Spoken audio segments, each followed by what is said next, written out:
So I just wanted to record some thoughts that I had for Neurogene and your whole team around the natural history study, which I am really, really excited that you guys have launched. And I just thought it would be helpful to provide a little bit of insight into what it feels like to commit to something like this when you are a parent of a rare disease child.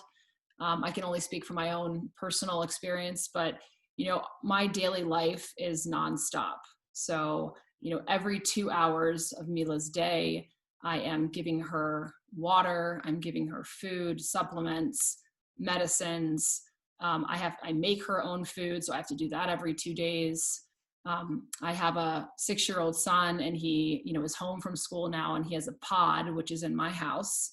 So I have 4 little kiddos that come to my house every day, who are in my house circulating around, between little Zoom calls in first grade and, running around the house to get their energy out, while I have a caregiver who helps me so that I can work on my foundation work as well. But I'm still going in and out of like trying to get on a Zoom call, get some documents done, go downstairs and check in and make sure that everything's going well with the pod school. And I'm going to try to spend, little bits of time throughout the day with Mila where I sit with her and I talk to her and I read to her, and I'm the one that's responsible for making sure the medicines are, being given at the right times. And there's just a lot going on in my day, and it's so hard for me to find time to do anything. So when the concept of natural history is incredibly appealing to me, because I think you all know Mila's story at this point. Like, I want to help science. I want to help open up a better future for children with rare disease. So I totally get the power of a natural history study. And I want to make sure that, Mila's life is, has had a purpose, and I know it has. And I want to make sure that I contribute, what I can from Mila to your natural history study.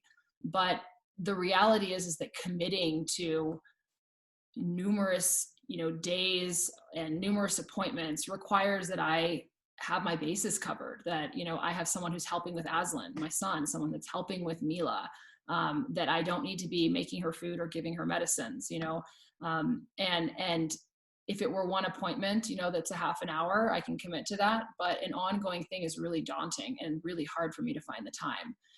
So I think, every disease is different. Every family situation is different. I'm a single mom, so it's even more on me, but there's lots of single parents out there with rare disease children as well. And, but the impact, the kind of physical and emotional impact that these diseases have on families like mine is really the same.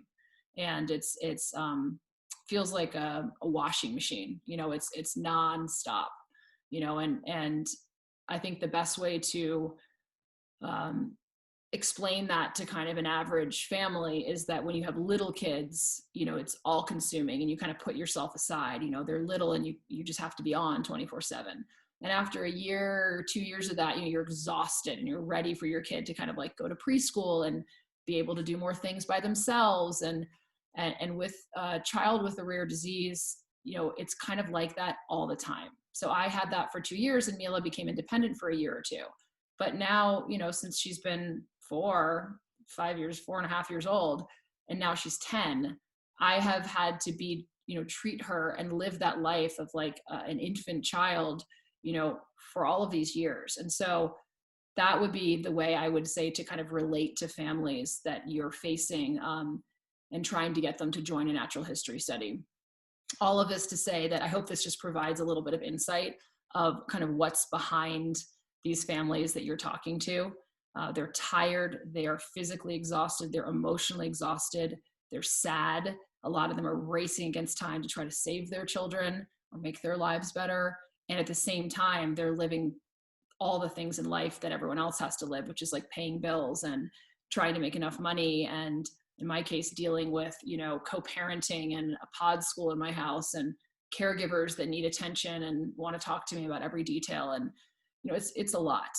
So I think that pushing the natural history study as a way for these families to really contribute to science and really help, hopefully that child, but other children, is going to be the most compelling argument, because no one wants their child's life to be, in vain, and they want it to have a purpose. And this is really a great way to contribute. I just think it needs to be explained well, about how fundamental it is to have a natural history study in order to have a treatment. It's necessary.